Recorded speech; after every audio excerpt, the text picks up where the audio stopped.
Hi there, it's Adam from Resolution Audio Video from StereoBuyers.com.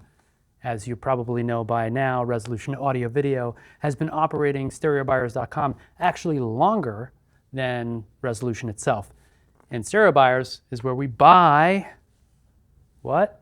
Everybody say it with me, stereo equipment. That's right. Then we resell it through Resolution. Well, we're gonna go through this week's haul because we got a lot of hi-fi equipment. So come along and let's check it out. A lot of the gear that we have bought this past week came with boxes.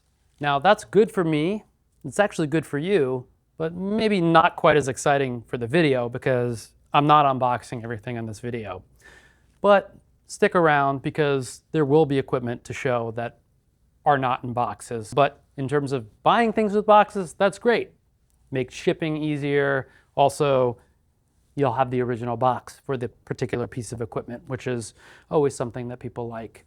Here we have a Mark Levinson 5802 integrated amplifier. That's from their newer generation of integrated amplifiers from around 2019. 250 watts per channel into 4 ohms. Honestly, I don't have a lot of experience with the newer Mark Levinson equipment. I'd be interested to hear your thoughts about it in the comments.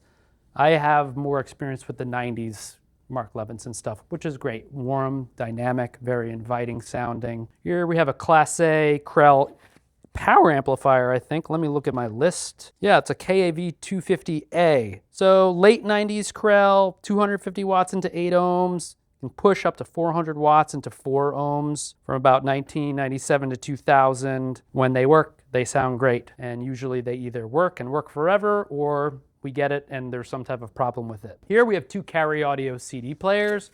Let's see. We have the 308, which is a CD player with a tube output. That's a great fun CD player if you still spin CDs. And then also the one below it is the 303-200. Again, that's from the early 2000s. That's a great CD player. And I actually owned it for a while, and it just had one of those sounds that left an impression on me that I just couldn't shake. And I think a lot of the reason for that is because it has the Pacific Microsonics, I think, chip in there, which allows it to decode HD CD. And there's just something about that chipset that always kind of drew me in. So I really like this CD player. It sounds fantastic and sounds as good as anything out there today. Behind me, we have a tower of Proceed amplifiers from Magical. Did I say Magical? Madrigal. It's 3 HP A2s, which are their 2-channel amps. These were kind of like white label Levinson. So I don't want to say like poor man's Levinson, but kind of like the poor man's Levinson amp. It didn't have all the beautiful kind of casework and all of that, but had all of that Levinson sound because Levinson was being made by Madrigal at the same time. I think these are dual mono, which means 2 transformers in there, 1 per channel.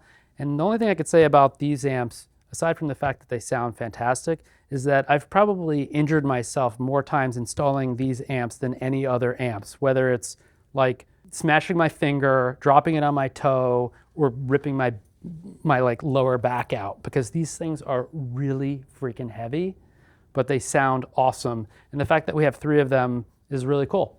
Up here, you'll see we got a bunch of transparent cable. I think this is just from somebody that was moving. So we have an ultra speaker cable, premium power cords. I think we have a reference power cord over there also.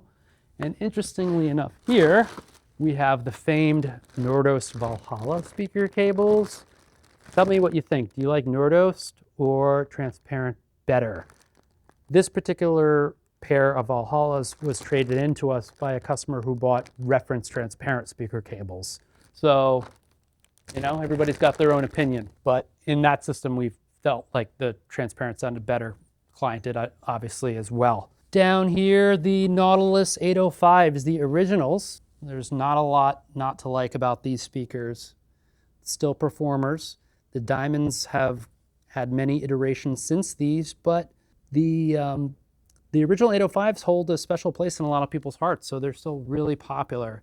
Let me know what you think. If you like the old Nautilus pre-Diamond tweeter, or if you like the new Diamond stuff better. We'll start up here, the SACD77ES. This is kind of like one of the first super high-end CD players out there that was a SACD player. People still love these. They sell very well. The only challenge is that oftentimes, because of their age, they no longer read the SACD layer on the CD and will only play Red Book, which is kind of, you know, against the whole point of buying an SACD player. But even as a Red Book CD player, it sounds really good. This is the top loading model with a sliding door on top. And here was really a very popular SACD player slash DVD player, the S9000 ES from Sony. You know, when DVD players were popular, this is definitely something that I lusted after for a while as well. I think I ended up getting a pre-owned one at some point. So this is a Definitive Technology subwoofer, the Descend DN12. I know nothing about this other than it's 12 inches and it's in a big box. So, yeah, whatever. I'm not a huge subwoofer guy, although I do like JL subwoofers, JL Audio. Got a pair of the MC611 monoblocks from Mcintosh. These are current models. Awesome amplifiers. This was somebody who was moving. That'd be the only reason why they would sell them. Great amps. We actually have a pair set up in there in our demo room. The Ayre K3 preamplifier. So this is one of the early Ayres from around 1998, all FET preamp. Just a great preamp, also like very manual. I think that like this, there might be a stepped attenuator in there. Just a great performer. Famous Bryston 4B amplifier here. That's a workhorse. Many versions of that amplifier, all of them good. I'm just not sure which version this one is. And then we have the Class A CA201. That is 200 watts into 8 ohms, 400 watts into 4 ohms from around the year 2000. Also very good quality, just like the Bryston, but the Bryston has probably a better pedigree. I don't know what's in this box. Oh, it says Infinity Subwoofer. I wish it was a Sony Trinitron TV. Just recently I've kind of had a hankering to get an old CRT television back in here. Trinitron was the bomb back in the day. Most of my TV watching was on a Trinitron. So it'd be fun to see what one looked like these days. If you look back in this corner here, we have a Naim DAC, a little dust on it. And they said, absolutely not, that'll never happen. And now everything they do is basically DACs and streaming and all of that. So did I predict the future? Yes, I did. I predicted the future. Mcintosh Vintage MC2105. That is in beautiful condition. It's got the original case. I'm not so sure we tested that yet, but that's a stunner. Back in the day, I lusted after one of those so bad. I was like, this is the most affordable vintage Mac I could buy that has meters. And now I get them all the time. So I'm a very lucky man. So here we have two Mac 2102s. I love these things. I owned one, and then I actually upgraded to a MC2000.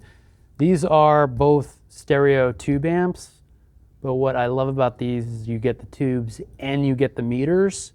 It's just like the best of both worlds in the Mac world. They're super cool amps, and they sound really good as well. So very lucky to have two of those. Up here is a C39, not quite as exciting, but some vintage Naim here. It's like a CDX CD player, XPS power supply. This is probably the Olive era of stuff, and super cool Olive stuff. I mean, I love the Naim CD player sound. It's just great. It's a special place in my heart. And there's more. Two Accuphase A47 amplifiers. Class A stereo amplifiers. We're an Accuphase dealer. We love Accuphase. We're very excited to get these guys in. They're wonderful amplifiers.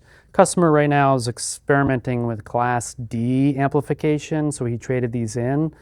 But he said he might be back for some newer Accuphase, and I won't be surprised if he is, because these guys are just awesome. Great amplifiers, and sexy as hell, if an amplifier can be sexy. So we got a Nakamichi Dragon cassette deck. I don't know if this thing works, but the king of cassette decks. I just got a sign from over there. It isn't working, but that doesn't matter. Interestingly enough, people from the Eastern Bloc usually buy these and are amazing at repairing them and bringing them back to life. So And then up here, Naim NOC 252 and a NAP 300 and their matching power supplies, both DR upgrades. So they have the special regulator in them that is proprietary to Naim. This right here is a stack of music making magic. This system sounds so good. Again, the Naim stuff from this era, just fantastic. I should probably check my bank account. I didn't realize how much equipment we bought this week. It's a lot. So we've got a pair of Magico A3s here. I'm not the biggest Magico fan, but a lot of people are. And they're well-made, respectable speakers. We were just testing these out and they were sounding really good. And 2 pairs of B&Ws. We got an original pair, 802s from back in the day. People still love them. And then a pair of Diamonds, 802Ds back here. You can see slight differences between the two. So a lot of B&W in the house. And not picked up this week, but picked up previously. We got a lot of Wilsons in that need a lot of refoaming. They're just at that age. So I think these are all Watt Puppy 7s. And actually we have a Wilson sub back there too, which is mega heavy. Actually, those Wilsons and that sub and the Wilson surrounds and the center channel back there were purchased for a client in Soho for a surround sound system, probably 2003 or something, or a long time ago. So there's some more gear in here. We got a 1502, the McIntosh tube amplifier. It's kind of like a double MC275. We're a Mac dealer, but I actually don't have a lot of experience listening to this amplifier. Love to hear what you think about it. In here also, we got the MVP 901, which is a video player, and the MQ112, which is a really cool equalizer from Mcintosh. Very popular piece for solving challenging rooms. We love that piece. And here we have a Pass Labs amplifier that's on the bench. It's the Pass Labs 250 Class A amplifier. Beautiful piece. Unfortunately, this one has a little bit of distortion out of one channel. So we're trying to figure out what's going on with it. But it's a beast, and Pass Labs makes some wonderful stuff. So yeah, if that wasn't enough gear for you, I don't know what is. But tune in next week. We'll do another update of the other gear we buy. Love to hear your thoughts about any of the gear that we mentioned in this video here today. If you're interested in buying some, subscribe to our channel. We'll be updating. As you know, we had a big fire, so we're still recuperating from that, and we'll be listing this gear for sale soon, but we're just not there quite yet, but very soon, so that you can see our inventory that comes in every week, as well as all the new equipment that we sell and all the other shenanigans that we're up to. So for now, this is Adam from Resolution Audio Video in Brooklyn and StereoBuyers.com signing off. See you next week.